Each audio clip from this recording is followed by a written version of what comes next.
Halo, kembali lagi dengan saya. Jadi, seperti yang sudah saya bilang di video sebelumnya, bahwa di video ini saya akan membahas tentang supply demand agregat. Yang pertama adalah agregat demand atau permintaan agregat. Ini merupakan total seluruh pengeluaran yang direncanakan oleh semua pihak dalam sebuah perekonomian untuk membeli barang dan jasa akhir yang diproduksi di negara tersebut dalam periode waktu tertentu. Singkatnya, ini merupakan total permintaan dari semua sektor ekonomi. Dalam agregat demand ada 4 komponen utama. Yang pertama itu konsumsi, yang dilambangkan dengan C. Ini merupakan pengeluaran rumah tangga untuk membeli barang dan jasa seperti makanan, pakaian, membayar sewa atau liburan. Yang kedua adalah investasi, yang dilambangkan dengan I besar. Ini merupakan pengeluaran bisnis untuk membeli barang modal, seperti mesin baru, membangun pabrik, atau membeli perangkat lunak baru, termasuk pembangunan rumah baru. Yang ketiga adalah pengeluaran pemerintah atau yang dinamakan dengan G. Ini merupakan belanja pemerintahan untuk barang dan jasa publik seperti membangun jalan, sekolah, bayar gaji pegawai negeri, atau belanja pertahanan. Yang terakhir yaitu ekspor bersih, dilambangkan dengan N besar dan X kecil. Ini merupakan selisih antara nilai ekspor dan nilai impor. Jika ekspor lebih besar dari impor, ada tambahan permintaan dari luar negeri. Nah, secara matematis, agregat demand dirumuskan sebagai AD sama dengan C ditambah I ditambah G ditambah NX. Kurva agregat demand menunjukkan hubungan antara tingkat harga umum atau rata-rata harga semua barang dan jasa dan jumlah total barang dan jasa yang diminta. Bentuk kurvanya seperti gambar yang di samping ya. Jadi sumbu vertikal atau level harga inti menunjukkan tingkat harga rata-rata dari semua barang dan jasa dalam perekonomian. Sumbu horizontal datar atau kuantitas ini menunjukkan jumlah total barang dan jasa atau output real yang diminta dalam perekonomian. Sedangkan garis miring ke bawah itu menunjukkan hubungan terbalik antara level harga dan kuantitas barang dan jasa yang diminta secara keseluruhan dalam perekonomian. Berarti semakin tinggi level harga, semakin rendah kuantitas barang dan jasa yang diminta oleh rumah tangga, perusahaan, pemerintah, dan pihak asing. Dan begitu juga sebaliknya. Selanjutnya, ketika level harga turun dari P1 ke P2, itu artinya ada pergerakan sepanjang kurva permintaan agregat. Y1 dan Y2 di sini menunjukkan adanya akibat dari penurunan harga tersebut. Kuantitas barang dan jasa yang diminta dalam perekonomian meningkat dari Y1 ke Y2. Agregat demand memiliki 3 alasan mengapa kurva itu memiliki kemiringan negatif atau miring ke bawah. Yang pertama yaitu efek kekayaan. Nah, ketika tingkat harga umum turun, daya beli uang yang kita miliki secara real pasti akan meningkat. Kita merasa lebih kaya, sehingga cenderung meningkatkan pengeluaran konsumsi. Yang kedua, efek suku bunga. Penurunan tingkat harga umum mengurangi kebutuhan uang tunai untuk transaksi. Ini berarti lebih banyak uang yang tersedia untuk dipinjamkan, sehingga suku bunga cenderung turun.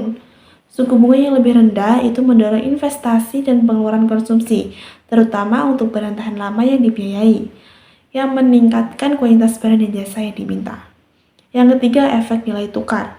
Ketika harga barang di negara kita turun, produk kita menjadi lebih murah bagi pembeli asing atau ekspor itu naik, dan produk asing menjadi lebih mahal bagi kita atau impor itu turun, sehingga meningkatkan ekspor bersih. Selanjutnya, pergeseran kurva agregat demand. Pergeseran seluruh kurva agregat demand ke kiri atau ke kanan terjadi ketika ada perubahan pada salah satu komponen AD, yaitu C, I, G, dan juga NX, yang bukan disebabkan oleh perubahan tingkat harga umum. Yang pertama, pergeseran ke kanan. Ini berarti total permintaan di ekonomi meningkat pada setiap tingkat harganya. Untuk bentuk kurvanya seperti gambar di samping. Panah yang mengarah dari AD1 ke AD2 itu menunjukkan arah pergeserannya. Lalu pada sumbu vertikal ada GBL1 atau biasanya itu P1. Pada kurva AD1, kuantitas yang diminta adalah Y1. Tetapi pada kurva AD2, kuantitas yang diminta pada harga yang sama adalah Y2, di mana Y2 lebih besar daripada Y1. Artinya, kurva yang mengalami pergeseran ke kanan ini menunjukkan adanya peningkatan kuantitas barang dan jasa pada harga yang sama. Yang kedua, pergeseran ke kiri. Ini berarti total permintaan di ekonomi menurun pada setiap tingkat harga. Untuk bentuk kurvanya dapat dilihat di samping. Nah, garis biru yang miring ke bawah itu adalah kurva permintaan agregat atau agregat demand. Garis biru yang miring ke atas ini adalah kurva penawaran agregat jangka pendek. Itu menunjukkan total kuantitas barang dan jasa yang bersedia dan mampu diproduksi oleh perusahaan pada setiap tingkat harga tertentu dalam jangka pendek. Pada awalnya, perekonomian pada titik keseimbangan di mana kurva AD memotong kurva short run agregat supply 1. Pada titik ini, tingkat harga keseimbangan adalah PE dan output nasional real keseimbangan adalah YE.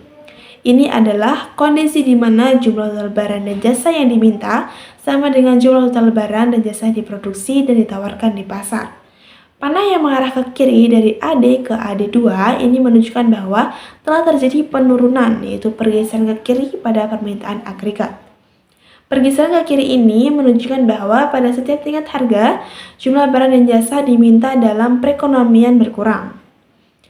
Selanjutnya, faktor penyebab penurunan agregat demand itu bisa bermacam-macam, seperti penurunan kepercayaan konsumen, peningkatan pajak, kenaikan suku bunga, penurunan pengeluaran pemerintah, penurunan ekspor neto. Nah, setelah AD bergeser ke AD2, perekonomian bergerak ke titik keseimbangan yang baru, di mana kurva AD2 memotong kurva short run agregat supply 1. Pada titik keseimbangan baru ini, tingkat harga telah turun dari PE menjadi P2, dan output national real telah turun dari YE menjadi Y2. Nah, kurva ini menggambarkan ilustrasi ketika terjadi guncangan negatif pada sisi permintaan dalam perekonomian. Nah, jadi sebelum adanya guncangan, perekonomian stabil pada titik keseimbangan PE dan juga YE. Nah, setelah terjadi guncangan, misalnya nih, konsumen itu tiba-tiba mengurangi pengeluaran mereka secara signifikan karena ketidakpastian ekonomi. Nah, ini menyebabkan penurunan permintaan agregat, dan kurva AD bergeser ke kiri menjadi AD2. Selanjutnya yang kedua adalah agregat supply atau penawaran agregat. Ini adalah jumlah total barang dan jasa akhir yang diproduksi dan ditawarkan oleh semua perusahaan dalam suatu perekonomian pada berbagai tingkat harga selama periode waktu tertentu. Singkatnya, ini merupakan total produksi atau output yang bisa disediakan oleh sebuah negara. Nah, faktor-faktor yang mempengaruhi agregat supply yang pertama ada harga faktor produksi, biaya input seperti upah pekerja, harga bahan baku, dan sewa tanah. Kenaikan biaya ini biasanya mengurangi penawaran. Yang kedua, teknologi. Kemajuan teknologi meningkatkan efisiensi produksi, memungkinkan perusahaan menghasilkan lebih banyak output dengan biaya yang sama atau lebih rendah. Yang ketiga, ketersediaan dan kualitas sumber daya.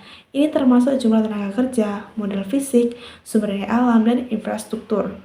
Yang keempat adalah kebijakan pemerintah.